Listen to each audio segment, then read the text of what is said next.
Hello, my fellow campers. Welcome to Youth Services Camping for a Cause. This is Don Finnerty here with you again today, and I'm just curious what the view from your campsite looks like today. This is the view from my campsite. I'm a very lucky guy. I live in rural Appalachia here in Belmont County, Ohio. I live in the middle of nowhere, but I'm only about 3 or 4 miles outside of Martins Ferry. I want to tell you a little bit of story, a little bit of the history of this area.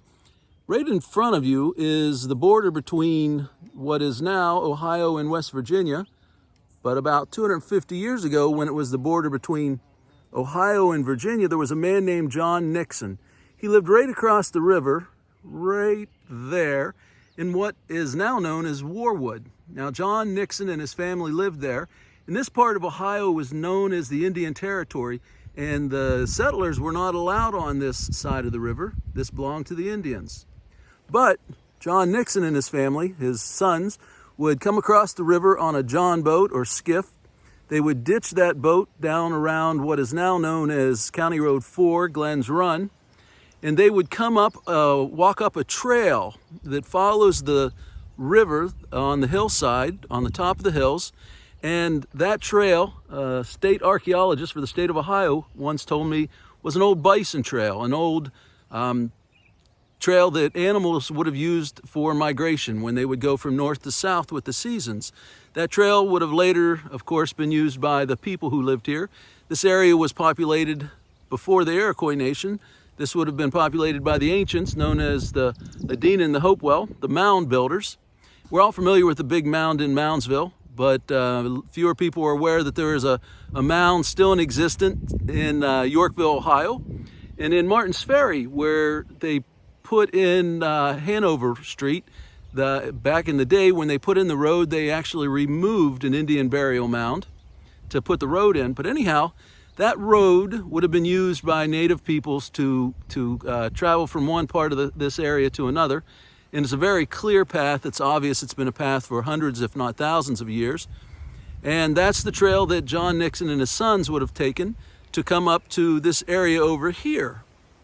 The area that we're looking at now, John Nixon and his sons would have cleared this area, this hilltop.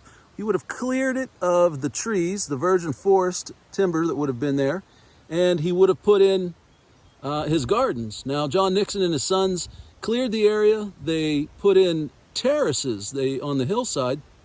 The hilltop they planted, the hillsides they cut into terraces, and that's where they put in orchards and vineyards and gardens.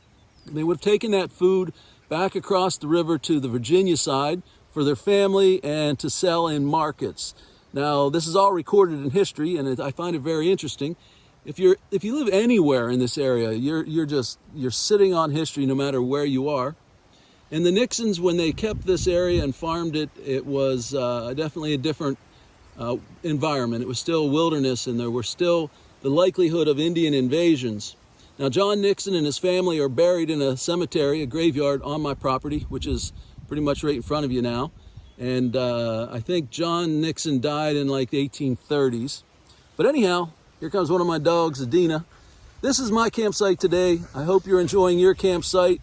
I hope you've enjoyed Camping for a Cause. I hope you continue to support youth services, not just through this event, but remember the winter shelter and all the other things youth services do. We live in a great community, and so many of us are fortunate to have when there are so many who have not. So now's an opportunity for us just to give back a little. So enjoy your day, enjoy camping with your family, and thank you for supporting youth services.